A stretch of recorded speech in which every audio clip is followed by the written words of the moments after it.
નમસ્તે વિદ્યાર્થી મિત્રો, લાસ્ટ જે વિડિયો લેક્ચર આપણે જોઈ ગયા એમાં પ્રબળ વિદ્યુત વિભાજ્ય નિર્બળ વિદ્યુત વિભાજ્ય માટે મોલર વાહકતા કઈ રીતે શોધી શકાય અને સાથે સાથે અનંત મંદતાએ પ્રબળ વિદ્યુત વિભાજ્યની મોલર વાહકતા કઈ રીતે શોધી શકાય એની આલેખની રીત આપણે ઓસ્વાલ્ડ મંડળના નિયમ ઉપરથી ભણી ગયેલા છે, બરાબર. જે તમને સહેજ રિમાઇન્ડ કરાવી દઉં કે જેમાં આપણે એક આ સૂત્ર હતું lambda M C is equal to lambda M 0 minus AC⁻1/2 અથવા અંડરરૂટ સી, જેને Debye Huckel Onsager equation તરીકે આપણે નામ આપીએ છીએ. હવે આ ઇક્વેશન જે બતાવ્યું છે એના આધારે ઓસ્વાલ્ડ નામના વૈજ્ઞાનિકે પ્રબળ વિદ્યુત વિભાજ્ય અને નિર્બળ વિદ્યુત વિભાજ્યની અનંત મંદતાએ મોલર વાહકતા કઈ રીતે શોધી શકાય છે કે નથી શોધી શકાતી એના વિશે માહિતી આપી. તો એમણે શું કર્યું હતું કે જુદા જુદા વિદ્યુત વિભાજ્ય પ્રબળ અને નિર્બળ વિદ્યુત વિભાજ્ય માટે કોઈક ચોક્કસ જાણીતી સાંદ્રતા માટેના મોલર વાહકતાના મૂલ્યો શોધ્યા. એમાં આપણી પાસે આ 0, 0.1, 0.2, 0.3, 0.4, 0.5 એ પ્રમાણે આપણી પાસે અહીંયા કોની વેલ્યુ છે અંડરરૂટ સી, જે તમે અહીંયા C⁻1/2 લખ્યું છે એની જગ્યાએ શું લખી શકાય છે અંડરરૂટ સી. તો આ સાંદ્રતા છે. સાંદ્રતા તમે અહીંયાથી આમ જાઓ છો એમ વધતી જાય છે અને આમ આવશે એમ સાંદ્રતા ઘટતી જાય. તો આપણે જે જોઈ ગયા છે પોઈન્ટ એ મુજબ કે lambda M is equal to kappa into V છે, જે શું બતાવે છે કે જો દ્રાવણની અંદર પાણી ઉમેરવામાં આવશે, પાણી ઉમેરીને મંદ બનાવવામાં આવશે તો વધુ ને વધુ આયનીકરણ થશે અને આયનીકરણ અંશ વધશે તો હંમેશા વાહકતાનું મૂલ્ય વધશે અને એ પણ મોલર વાહકતા હોય કે તુલ્ય વાહકતા. તો જે જોઈએ છે મુજબ કે પ્રબળ વિદ્યુત વિભાજ્ય જ્યારે લેવામાં આવે છે ત્યારે પ્રબળ વિદ્યુત વિભાજ્યમાં જેમ સાંદ્રતા વધારે હોય છે એમ એની મોલર વાહકતા ઓછી હોય છે, પરંતુ જેમ જેમ તમે પાણી ઉમેરીને દ્રાવણને મંદ બનાવતા જશો એની સાંદ્રતા ઘટતી જશે, એના કારણે એની મોલર વાહકતા વધતી જાય છે. પણ પ્રબળ વિદ્યુત વિભાજ્ય હોવાના કારણે, દાખલા તરીકે પ્રબળ વિદ્યુત વિભાજ્ય છે KCl, પ્રબળ વિદ્યુત વિભાજ્ય હોવાના કારણે એનું સંપૂર્ણપણે પહેલેથી જ આયનીકરણ થઈ ગયું હોય છે. તેથી જેવું તમે દ્રાવણની અંદર પાણી ઉમેરીને સાંદ્રતા ઘટાડતા જશો, દ્રાવણને મંદ કરતા જશો એટલે એની ધીમે ધીમે મોલર વાહકતા વધતી જશે. અને એ આલેખ આપણે જે બતાવ્યો છે મુજબ કે આની સાંદ્રતા જો અનંત સુધી મંદ કરી દેવામાં આવે કે જે દરમિયાન એની સાંદ્રતા એપ્રોક્સિમેટ 0 થઈ જાય. 0 તો થાય જ નહીં, કારણ કે એ દરમિયાન આયનો તો હાજર હોય જ, પણ પાણીનું પ્રમાણ એટલું પુષ્કળ બની ગયું કે દ્રાવણ અતિશય મંદ થઈ ગયું. અને અતિશય મંદ થઈ જાય ત્યારે આ પ્રબળ વિદ્યુત વિભાજ્ય માટેની મોલર વાહકતાને જો ગ્રાફ શૂન્ય સાંદ્રતા સુધી લંબાવવામાં આવે તો એ ગ્રાફ ઉપરથી જ આપણને એની અનંત મંદતાએ મોલર વાહકતા અથવા સીમિત મોલર વાહકતા લેમ્ડા એમ 0 મળી શકે છે. જ્યારે નિર્બળ વિદ્યુત વિભાજ્યની વાત કરવામાં આવે તો નિર્બળ વિદ્યુત વિભાજ્ય માટે અહીંયા કન્સેપ્ટ થોડોક અલગ બતાવેલો છે કે નિર્બળ વિદ્યુત વિભાજ્ય માટે શરૂઆતમાં એનું સંપૂર્ણ આયનીકરણ થતું નથી એટલે મોલર વાહકતા એની ઓછી હોય છે. હવે જ્યારે તમે એમાં પાણી ઉમેરીને દ્રાવણને મંદ બનાવતા જશો એટલે દ્રાવણની મંદતા સાથે એનું આયનીકરણ વધતું જશે અને આયનીકરણ વધતું જશે એટલે એનો આયનીકરણ અંશ વધતો જશે અને એના કારણે એની મોલર વાહકતા વધતી જશે. પણ આ આલેખ શૂન્ય સાંદ્રતા સુધી આપણે લંબાવી શકતા નથી. મતલબ અહીંયા આલેખની રીત ઉપરથી જે D by Huckel Onsager equation છે, જે ઓસ્વાલ્ડ મંડળનો નિયમ સમજાવ્યો છે, એના આધારે તમે નિર્બળ વિદ્યુત વિભાજ્ય, દાખલા તરીકે CH3COOH જે એસિટિક એસિડ છે, એવા કોઈક નિર્બળ વિદ્યુત વિભાજ્ય માટેની અનંત મંદતાએ મોલર વાહકતા, સીમિત મોલર વાહકતા લેમ્ડા એમ 0 અથવા લેમ્ડા એમ ઇન્ફિનિટીની વેલ્યુ તમે આ મેથડથી શોધી શકતા નથી. એટલે કહી શકાય કે ઓસ્વાલ્ડ મંડળનો નિયમ માત્ર ને માત્ર કોના માટે લાગુ પાડી શકાય છે? પ્રબળ વિદ્યુત વિભાજ્ય માટે. નિર્બળ વિદ્યુત વિભાજ્યના જલીય દ્રાવણ માટે આ લાગુ પાડી શકતો નથી.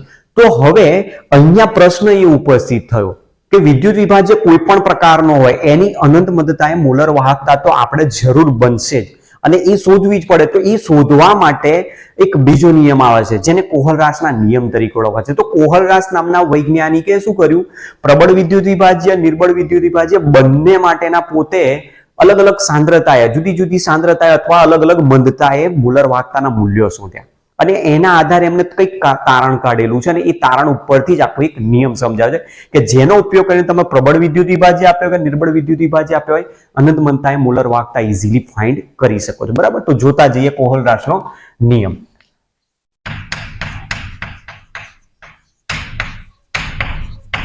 કોહલરાસનો નિયમ, જે કોહલરાસનો નિયમ આપ્યો છે એ નિયમ ક્યારે લાગુ પાડી શકાય? તો જે કોહલરાસનો નિયમ છે એ અનંત મંદતા માટે અહીંયા આપેલો છે. મતલબ જે કન્ડિશન છે એટ ઇન્ફાઇનાઇટ ડાયલ્યુશન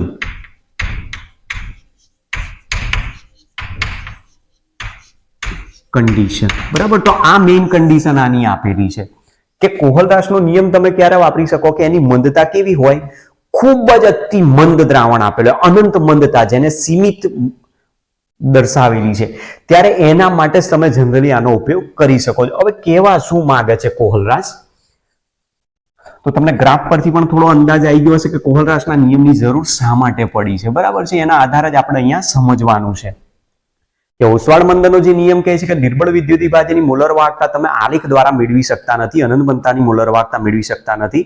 તો હવે એને શોધવા માટે કોહલરાસ નામના વૈજ્ઞાનિકે શું કર્યું, કોહલરાસે એવું કીધું છે કે જ્યારે કોઈ પણ વિદ્યુત વિભાજ્યના જલીય દ્રાવણમાં પાણી ઉમેરીને તેને મંદ કરતા જઈએ, જેમ જેમ એને મંદ કરતા જઈશું, એ પ્રબળ હશે કે નિર્બળ વિદ્યુત વિભાજ્ય, ત્યારે પાણીના ઉમેરણના કારણે દ્રાવણ મંદ થવાના કારણે વધુ ને વધુ એનું આયનીકરણ થતું જાય છે. હવે આયનીકરણ થાય છે એ દરમિયાન જો અતિશય દ્રાવણને મંદ કરી દેવામાં આવે તો અનંત મંદ સુધી જો દ્રાવણ લઈ જવામાં આવે એની સાંદ્રતાને, મતલબ અનંત મંદતા સુધી લઈ જવા, તો જે વાહકતાના માટે જવાબદાર જે આયનો છે એમાં ધન આયન અને ઋણ આયન, એ અનંત મંદતાના કારણે શું થાય છે, એકબીજાથી એટલા દૂર જતા રહે છે કે જેના કારણે ધન આયન ઉપર ઋણ આયનનું કોઈ પણ પ્રકારનું આંતરાયોનિક આકર્ષણ નથી કામ કરતું કે નહીં ઋણ આયન ઉપર ધન આયનનું આંતરાયોનિક આકર્ષણ કામ કરતું, કે જેનો મતલબ એવો થઈ શકાય કે જ્યારે દ્રાવણને તમે જેમ જેમ મંદ કરતા જશો એમ બે આયનો વચ્ચેનું જે આંતરાણ્વીય આકર્ષણ બળ છે,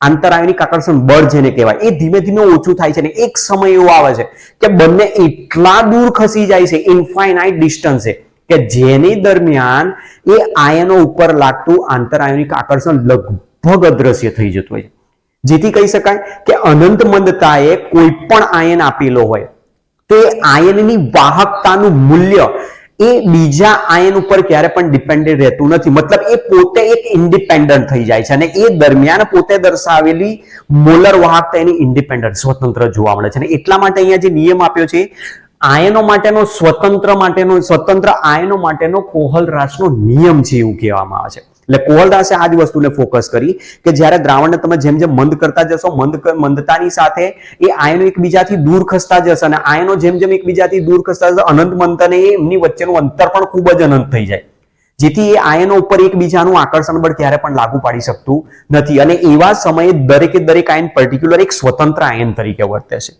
હવે માની લઈએ કે આપણી પાસે એક મોલ Na+ આયન છે અને 1 મોલ Na+ આયન ધરાવતા દ્રાવણને અનંત મંદતા સુધી જો લઈ જવામાં આવે તો એ દ્રાવણની અંદર 1 મોલ Na+ આયનનું પોતાની મોલર વાહકતા એ સ્વતંત્ર તરીકે વર્તતી હોય છે.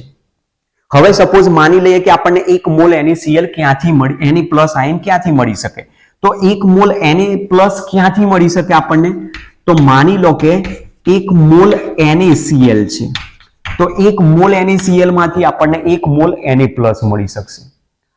એ જ પ્રમાણે માની લઈએ કે 1 મોલ NaOH આપેલો છે તો એમાંથી પણ આપણને 1 મોલ Na+ મળશે. એ જ રીતે ધારી લઈએ કે 1/2 મોલ Na2SO4 છે તો આમાંથી પણ 1 મોલ Na+ મળશે. એ જ રીતે સપોઝ માનો કે 1/2 મોલ Na2CO3 છે તો આમાંથી પણ આપણને 1 મોલ Na+ આયન મળશે, અથવા તો પછી 1/3 મોલ Na3PO4 જો આપેલો હોય તો આમાંથી પણ આપણને 1 મોલ Na+ મળશે.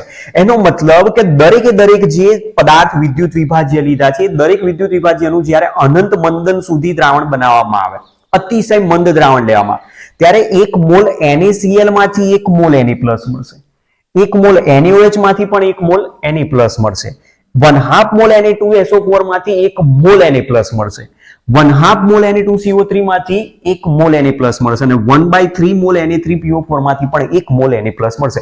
મતલબ જે દ્રાવણો બતાવ્યા છે દરેકે દરેક દ્રાવણની અંદર રહેલો આયન Na+ આયન અનંત મંદતા એ પોતે એક સ્વતંત્ર આયન તરીકે વર્તે છે, એ બીજા કોઈ આયનના આકર્ષણ ઉપર અથવા બીજા આયનની વાહકતા ઉપર આધાર રાખતો નથી. એનો મતલબ કે NaCl માં રહેલો Cl- એ Na+ ની વાહકતા ઉપર કોઈ જ પ્રકારની ઇફેક્ટ નહીં કરી શકે. એ જ પ્રમાણે NaOH માં રહેલો OH- આયન Na+ ની વાહકતા ઉપર કોઈ અસર નહીં કરી શકે, SO4- આયન Na+ ની વાહકતા ઉપર અસર નહીં કરી શકે, CO3- આયન Na+ ની વાહકતા ઉપર અસર નહીં કરી શકે, PO4- આયન Na+ ની વાહકતા ઉપર અસર કરી શકશે નહીં. ક્યારે? એટ ઇન્ફાઇનાઇટ ડાયલ્યુશન, બરાબર. મતલબ અનંત મંદતાની જ્યારે વાત હોય ત્યારે, તો અનંત મંદને કોઈ પણ આમાંથી તમે દ્રાવણ લીધું હશે તો એમાં રહેલો દરેકે દરેક એક મોલ એની પ્લસ આયન એ એમાં રહેલા ઋણ આયન ઉપર કોઈ પણ પ્રકારે ક્યારેય આધારિત રહેતું નથી, પોતે ઇન્ડિપેન્ડન્ટ થઈ જાય છે અને એ ઇન્ડિપેન્ડન્ટ આયન જ પોતાની કોઈ ચોક્કસ મોલર વાહકતા દર્શાવતો હોય છે અને એને જ તે જે તે આયનની સીમિત મોલર વાહકતા તરીકે ઓળખવામાં આવે છે અને એને જ કોહલરાસ નામના વૈજ્ઞાનિકે સમજ્યું. તો કોહલરાસે કેટલાક પ્રાયોગિક મૂલ્યો પણ એવા ચેક કર્યા. નામના વૈજ્ઞાનિકે કેટલાક પ્રાયોગિક માહિતી જે મેળવી એ મુજબ, કે જે પ્રાયોગિક માહિતી મેળવી એ કઈ રીતે છે, તેમાં KCl ની અનંત મંદતા એ મોલર વાહકતા, તમે અહીંયા લેમ્ડા m0 અથવા લેમ્ડા ઇન્ફાઇનાઇટ પણ લખી શકો છો. KCl ની મોલર વાહકતા માંથી lambda m infinite NaCl is equal to lambda m at 0 concentration KBr minus lambda m0 NaBr is equal to lambda m0 of Ki minus lambda m0 of NaI. મતલબ Kx અને NaX જેવા alkali halide સંયોજનો લીધા જેમાં halogen common છે, ત્યારે એમનો જે તફાવત જોવા મળે છે એ તફાવતની વેલ્યુ 23.4 સિમેન્સ સેન્ટીમીટર સ્ક્વેર પર મોલ જેટલી જોવા મળી છે.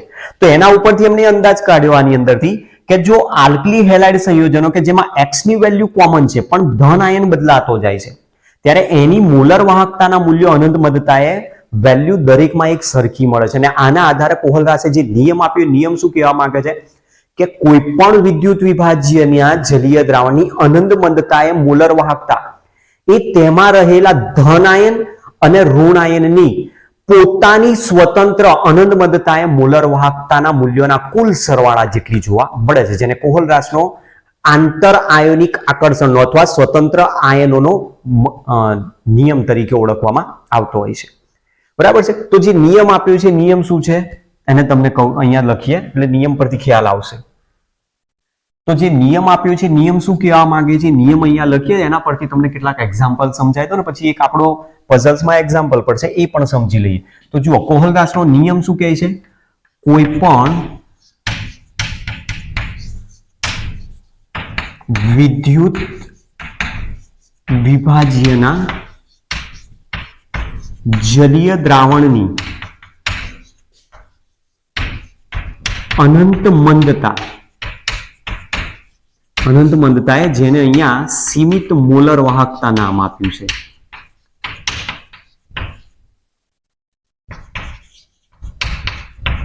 અનંત મંદતાએ મોલર વાહકતા, બરોબર છે. જે અહીંયા નામ લખ્યું છે અનંત મંદતાએ મોલર વાહકતા, એને શું નામ આપ્યું છે, સીમિત મોલર વાહકતા. અનંત મંદતાએ મોલર વાહકતાનું મૂલ્ય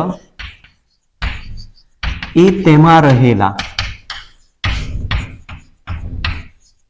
ધન આયન અને ઋણ આયનોની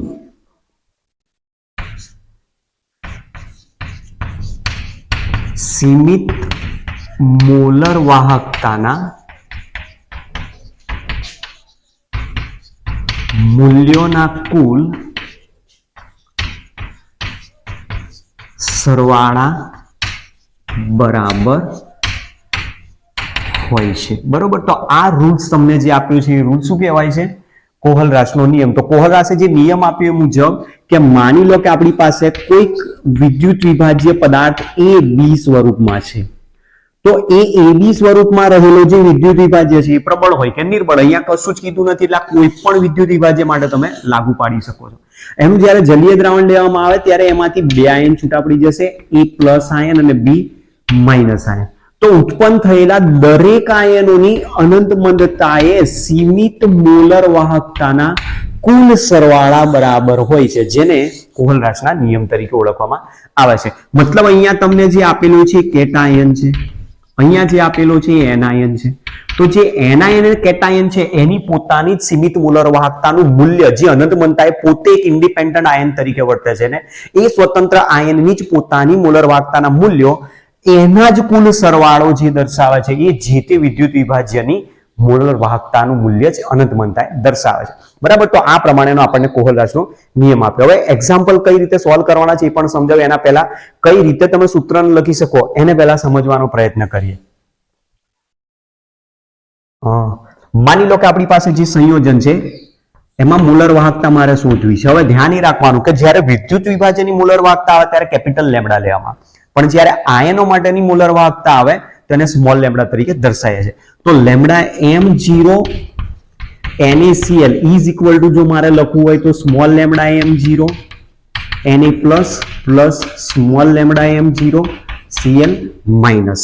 એ જ રીતે lambda m0 NaOH is equal to small lambda m0 Na plus small lambda m0 OH minus ion, અથવા તો પછી lambda m0 K2SO4 is equal to એના બે આયન છૂટા પડશે, એમાં બે K plus આયન એટલે બે ને આગળ લઈ લો, 2 lambda m0 of K plus lambda m0 SO4 minus 2, અથવા તો lambda m0 HCOOH acetic acid ની અનંત મંતાએ મોલર વાહકતા એ તેમાં રહેલા બંને આયન lambda m0 H plus lambda m0 HCOO minus ની મોલર વાહકતાના સરવાળા બરાબર થાય. લેમ્ડા m0 ઓફ NH4Cl બરાબર small lambda m0 NH4 plus small lambda m0 Cl minus lambda m0 of CH3COOH बराबर small lambda m0 H plus small lambda m0 CH3COO minus अथवा lambda m0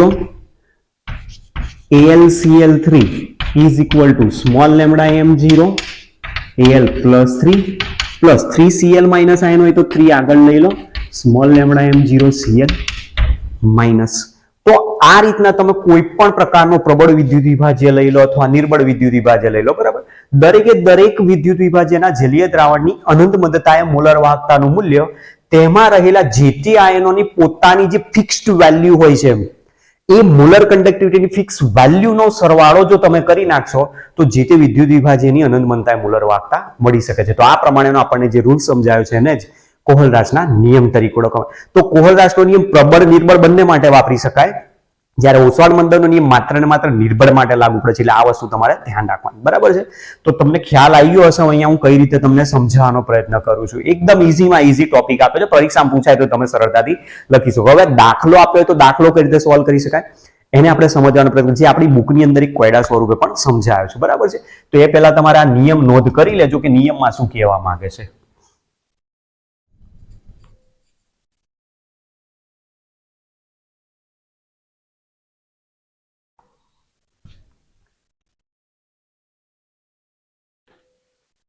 જો હવે જે કોયડો આપેલો છે એ કોયડા નંબર 2.8 છે,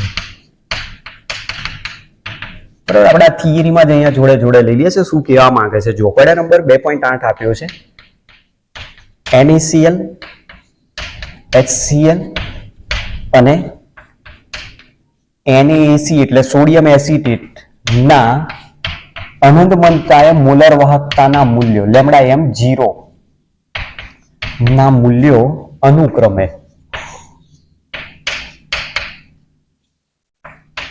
126.4 425.9 અને 91.0 સિમેન્સ સેન્ટીમીટર સ્ક્વેર પર મોલ છે. તો HAC એટલે એસિટિક એસિડ જેને કહેવાય, HAC માટે લેમ્ડા m0 ગણો કીધું છે, બરાબર છે. તો જો આ દાખલો કઈ રીતે સોલ્વ કરવાનો, તમારે એમસીક્યુમાં મોટા ભાગે આ પ્રકારના ક્વેશ્ચન પૂછાતા હોય છે. તે સોલ્વ કરવા માટે તમારે શું કરવાનું, સૌથી પહેલા જેની મોલર વાહકતા તમારે માંગી હોય ને એનું સૂત્ર તમારે ધ્યાન રાખવાનું. હવે HAC એટલે એને કહેવાય છે CH3COOH એસિટિક એસિડ, બરાબર. આ એસિટિક એસિડનું તમે આયનીકરણ કરશો તેમાંથી 2 આયન CH3COO માઇનસ છૂટો પડે અને H પ્લસ આયન છૂટો પડે. તો આ જે આયન છે એને જ આપણે AC માઇનસ કહીએ છીએ અને આ છે H પ્લસ આયન. તો અહીંયા આનો પોઈન્ટ આપેલો છે આપણને. તો એની જો અનંત મંતાએ મોલર વાહકતા શોધવી હોય તો HAC is equal to small lambda m0 of H plus small lambda m0 AC minus.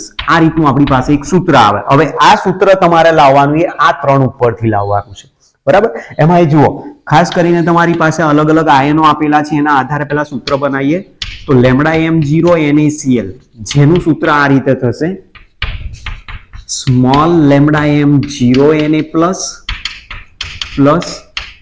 Small lambda m0 Cl minus. એ જ રીતે lambda m0 of HCl is equal to small lambda m0 H plus small lambda m0 Cl minus અને lambda m0 NaAC એટલે sodium acetate is equal to small lambda m0 Na plus small lambda m0 AC minus. આટલું તમારે પહેલા કરી દેવાનું. હવે શું કરવાનું, તમારે આ 2 આયનો જોઈએ છે, H પ્લસ અને એસિટેટ આયન. બંને વચ્ચે શું લાવવાનો રિલેશન, સરવાળો. તો એ આયનો પહેલા શોધી નાખો ક્યાં છે. તો જુઓ, એક H પ્લસ અહીંયા છે, એસિટેટ આયન અહીંયા છે. તો આ બંનેનો શું કરી દેવાનો, સરવાળો કરવાનો અને આને શું કરી દેવાનું, એમાંથી બાદબાકી કરી દેવાનું. તો જુઓ શું થશે આમાં એ મુજબ, therefore lambda m0 HCl plus lambda m0 NaAC minus lambda m0 NaCl. દરેકના આયનો છે આપણી પાસે, આયનોની મૂકી દઈએ વેલ્યુ.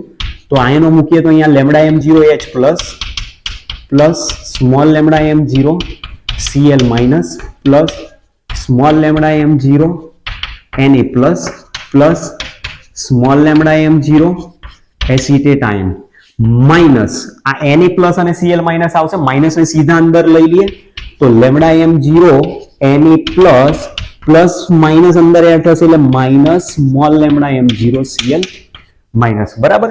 ખ્યાલ આવી ગયો હશે હું સમજુ છું ત્યાં સુધી કે આ માઇનસ છે. તમે અહીંયા વેલ્યુ આની મૂકશો તો Na પ્લસ અને Cl માઇનસ ની મોલર વાહકતાનો સરવાળો આવશે. માઇનસ ને અંદર સીધા લઈ લીધા એટલે પ્લસ ની જગ્યાએ માઇનસ. હવે તમે જુઓ, Na પ્લસ અહીંયા કેન્સલ થઈ જશે, માઇનસ છે આ પ્લસ છે, Cl માઇનસ કેન્સલ થઈ જશે. તો બાકી શું રહ્યું તમે જોઈ શકો છો. જુઓ, lambda m0 H plus lambda m0 AC minus અને જેના બરાબર જ તમે શું લખશો, HAC ની મોલર વાહકતા. તો મતલબ તમારો જે રિલેશન છે, રિલેશન આ માંગેલો છે અહીંયા કે તમે જો આ પ્રમાણે એની મોલર વાહકતાની વેલ્યુ મૂકશો અને આવી રીતે જો બેઝિક સરવાળો કરશો તો જવાબ તમને સીધો આની મોલર વાહકતા મળશે. તો આપણે એ જ વેલ્યુ શોધવાની છે. તો આના ઉપરથી આપણે લઈ શકીએ, therefore lambda m0 HAC is equal to lambda m0 of HCl plus lambda m0 NaAC minus lambda m0 NaCl. બરોબર. આ વેલ્યુ આપણે અહીંયા મૂકી દીધી છે અને દરેકના મૂલ્યો તમને આપ્યા છે, મૂલ્યો લઈ લઈએ. તો NaCl માટે છે પહેલા તો HCl માટેનું મૂલ્ય આપેલું છે 425.9 વત્તા સોડિયમ એસિટેટ માટે છે 91 માઇનસ NaCl માટે આપેલું છે 126.4 ઇઝ ઇક્વલ ટુ જેનું મૂલ્ય મળશે 390.5 સિમેન્સ સેન્ટીમીટર સ્ક્વેર પર મોલ. એટલે તમારી પાસે પરીક્ષામાં દાખલા જનરલી આ રીતના જ પૂછાતા હોય છે કે તમને કોઈ પણ વિદ્યુત વિભાજ્યો આપી દીધા હોય, એની અનંત મંતાએ મોલર વાહકતા આપી દીધી હશે અને કોઈ એક વિદ્યુત વિભાજ્યની મોલર વાહકતા શોધવાની કે તો તમારે જે મોલર વાહકતા શોધવાની છે એ વિદ્યુત વિભાજ્યના આયનો છૂટા પાડી દો. એવા આયનો તમને બાકીના જે વિદ્યુત વિભાજ્ય આપેલા છે એમાંથી શેમાં મળે છે એ ચેક કરો. આ બંને વચ્ચેનો રિલેશન હંમેશા પ્લસમાં જ હોય છે. તો અહીંયા જોઈએ મુજબ કે એક આયન આપણને અહીંયાથી મળે છે, એક આયન આપણને અહીંયાથી મળે છે, બંનેનો સરવાળો કરી દેવાનો. જે ત્રીજો બાકી રહ્યો એને શું કરવાનું, માઇનસ. હા, જરૂર પડે ક્યારેક કોઈક જગ્યાએ કોઈક સહગુણક ગુણવાની તો તમે એ ગુણીને પણ આ રીતે બેઝિક સરવાળા દ્વારા જવાબ મેળવી શકો છો. બરાબર છે. તો આ પ્રમાણેનો જે આપણને કોહલરાસનો નિયમ આપેલો છે એના એક્ઝામ્પલ કઈ રીતે પૂછાય છે, કઈ રીતે તમે સોલ્વ કરી શકો છો, બધું તમને હવે ડિટેલમાં મેં સમજાવ્યું છે. બિલકુલ ક્લિયર થઈ ગયું હશે એવી આશા રાખું છું. ઠીક છે. તો મળીએ હવે પછીના નેક્સ્ટ વિડીયો લેક્ચરમાં. Thanks to all. જય હિન્દ, જય ભારત, વંદે માતરમ.